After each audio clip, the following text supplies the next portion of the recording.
नमस्कार। चलिए आज भारत की रंगीन और अनोखी संस्कृति की दुनिया में एक रोमांचक सफर पर निकलते हैं। शुरुआत करते हैं एक ऐसे नंबर से जो सच में सोचने पर मजबूर कर देता है। ये है 2023 में भारत की अनुमानित आबादी, और इसी नंबर के साथ भारत बन गया दुनिया का सबसे ज्यादा आबादी वाला देश। अब देखिए, ये चौंकाने वाली संख्या एक बहुत बड़ा सवाल खड़ा करती है। आखिर एक देश इतनी सारी विविधताओं को अपने अंदर समेटकर कैसे रख सकता है?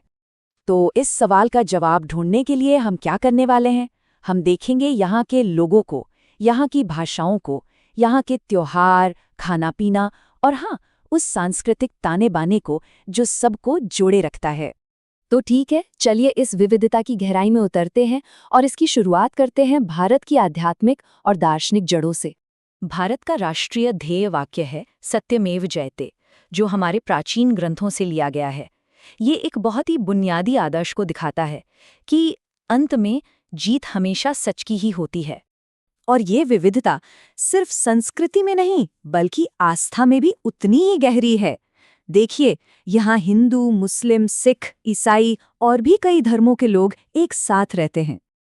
अब बात करते हैं भाषाओं की, जो भारत को आप कह सकते हैं दुनिया के सबसे दिलचस्प भाषाई नक्शों में से एक बनाती हैं।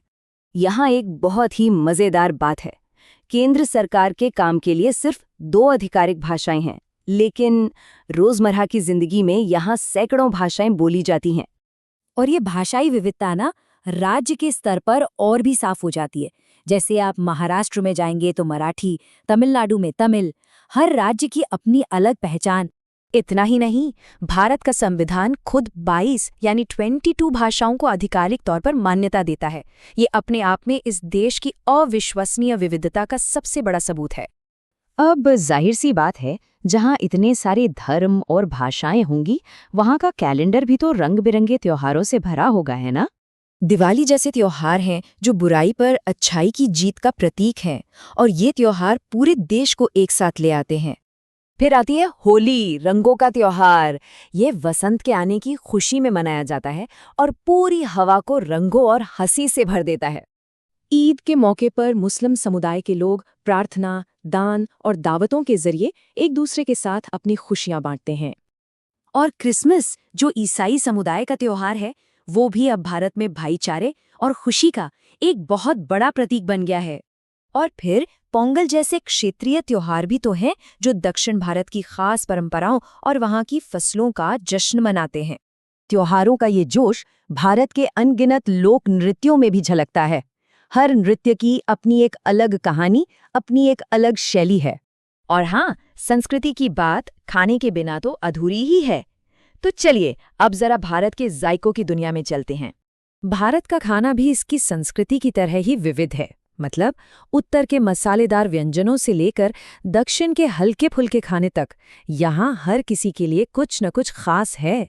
तो अब सबसे बड़ा सवाल ये है कि ये सभी अलग अलग धागे मिलकर इतनी खूबसूरत चादर आखिर बुनते कैसे हैं?